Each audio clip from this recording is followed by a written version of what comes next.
Tenemos una riqueza muy grande en fauna y flora que envidiaría cualquier otro país. Somos los primeros en especies de aves en el mundo y también de orquídeas. Estamos de segundos en plantas, de terceros en reptiles y de cuartos en mamíferos. Una enorme riqueza natural única en el mundo. Incluso nos consideran una potencia hídrica con 30 grandes ríos y cientos de lagunas y ciénagas. Mauricio hizo una radiografía de esa gran riqueza hidrográfica de Colombia. ¿Qué encontró, Mauricio? Juan Roberto, a nuestros ríos los hemos tratado muy mal desde siempre. Los utilizamos como alcantarillas y basureros.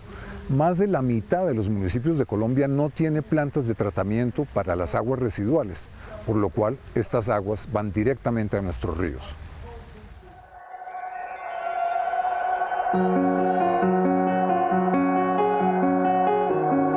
Cuando se habla del medio ambiente, muchos extranjeros sostienen que Colombia está en la mejor esquina del planeta.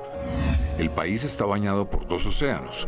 En la parte occidental del territorio hay un complejo sistema montañoso donde nacen nuestros principales ríos y en su parte oriental enormes llanuras y una extensa selva amazónica que ocupa el 46% del territorio colombiano.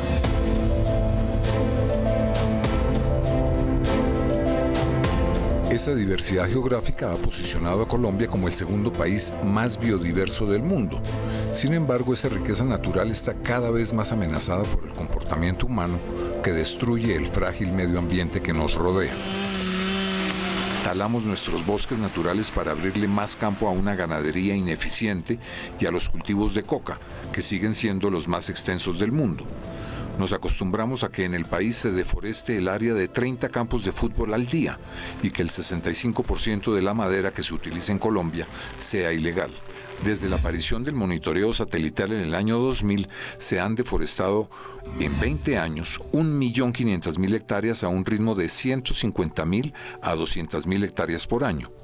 El área más afectada es el departamento de Caquetá, en donde ocurre el 45% de la deforestación del país. Si seguimos deforestando como estamos deforestando el Pacífico, la región amazónica y la región andina, vamos a tener graves problemas en el futuro con la provisión de agua, porque todo el sistema de precipitación, todo el sistema de lluvias depende en gran parte de esos bosques. ¿Y cómo se puede frenar la deforestación? Bueno, la deforestación de la región amazónica sigue al galope. Y la deforestación de la región amazónica es una deforestación criminal, digámoslo así, claro. Son grandes capitales ilegales que están propiciando la deforestación de grandes áreas en la región amazónica. Yo he leído por lo que usted escribe que este podría ser un momento como para reparar y reforestar el país. Por primera vez el sector ambiental tiene un incremento muy sustantivo de los recursos económicos para la gestión ambiental. Basta mencionar el impuesto del carbono, que produce unos 300.000 millones de pesos al año para el medio ambiente, y recientemente, en diciembre, se aprobó que el 5% de las regalías va a la gestión ambiental, particularmente en los territorios afectados por la guerra, que tienen que ver muchos con lo de la deforestación. Esta es la gran oportunidad que tiene el país para ir sobre su principal riqueza, que son los bosques. Naturalmente eso implica también, como lo hemos dicho, derrotar la deforestación.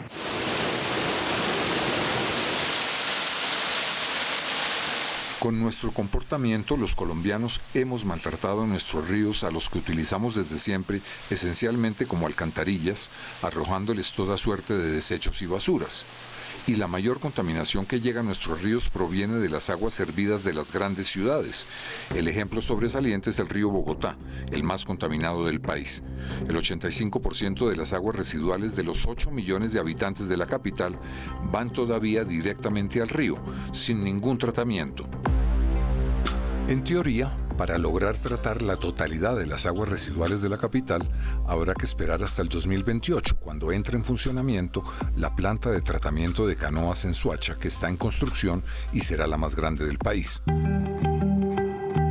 El resto de Colombia tiene una enorme deuda ambiental, pues menos de la mitad de los 1.100 municipios tienen plantas de tratamiento de sus aguas residuales que finalmente terminan en los ríos. ¿Cómo hemos manejado la riqueza hídrica del país?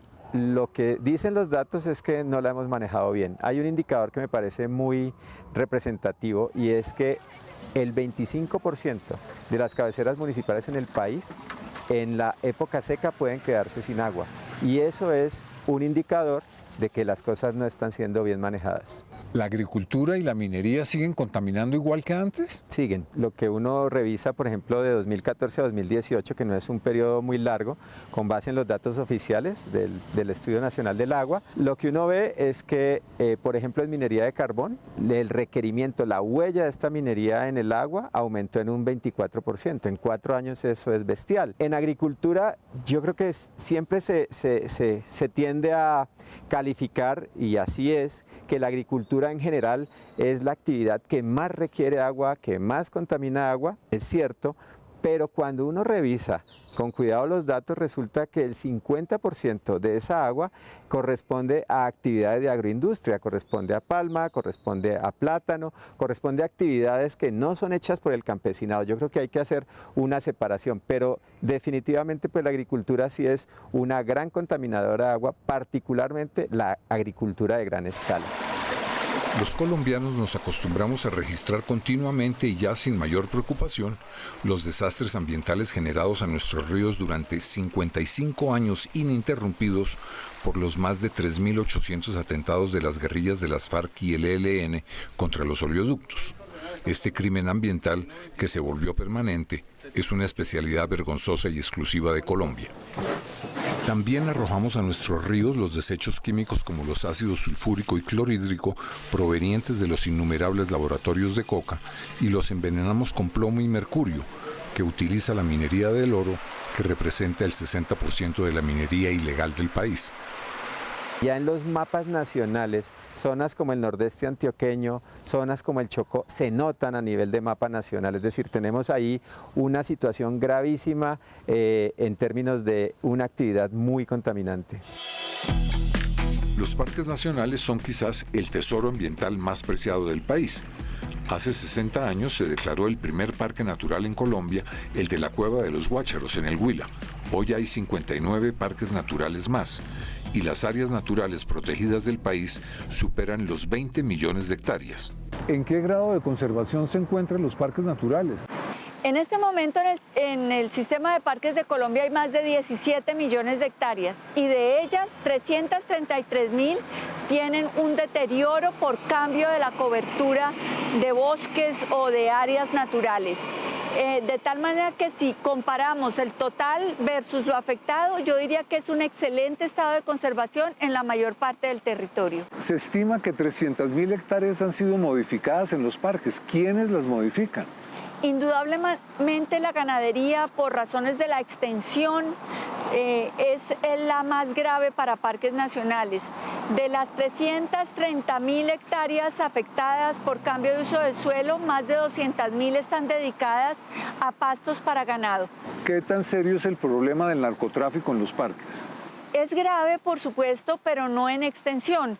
Del total de área hay 6.000 hectáreas, un poco más de 6.000 hectáreas según el informe oficial de Naciones Unidas. ¿Y en Colombia qué tanto participan los particulares en el cuidado del medio ambiente? La iniciativa privada de conservación en Colombia es supremamente importante. Es impulsada a nivel global, pero en Colombia lleva un liderazgo inmenso. De las 1.343 áreas protegidas de todo el sistema colombiano, más de 900 son predios de particulares que han dedicado voluntaria y generosamente a la conservación. Y hacemos alianza con ellos y con las ONGs ambientales para apoyarlos en la gestión de sus áreas protegidas.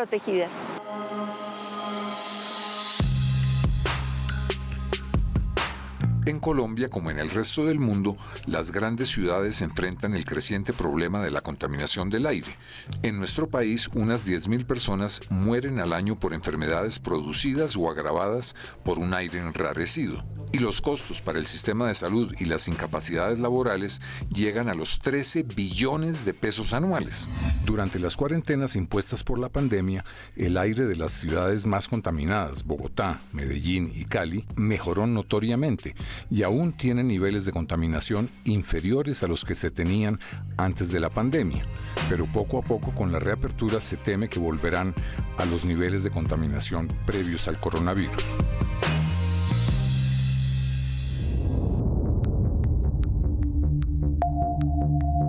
Otro gran desafío ambiental a nivel mundial sigue siendo la disposición de las basuras.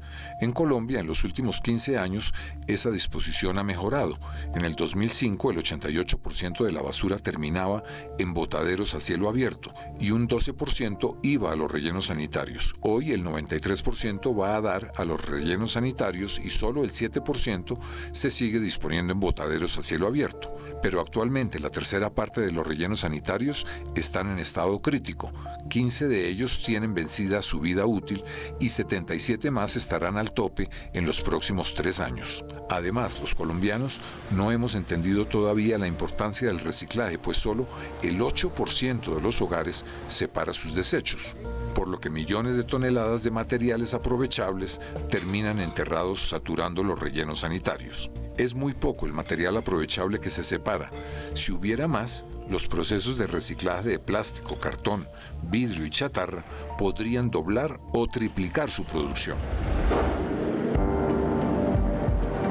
Los incendios forestales y las inundaciones sin control, que eran raros en el pasado, se volvieron comunes en nuestro país y en el mundo. En Colombia, a esos desastres naturales hay que añadirle la barbarie que nos ha llevado a ocupar el vergonzoso primer puesto en el asesinato de líderes ambientales en el mundo. El año pasado fueron silenciados 64 de ellos. 64. La responsabilidad de preservar la tierra es de cada quien a través de simples gestos cotidianos, como consumir menos, montar en bicicleta, tomar duchas más cortas, separar las basuras en casa y apagar televisión, luces y ventilador cuando nadie está presente. Nuestra especie podrá seguir su camino a través de los siglos solo si tenemos un lugar donde vivir. No hay otro. La tierra es nuestra casa y de todos nosotros depende que no se nos caiga encima.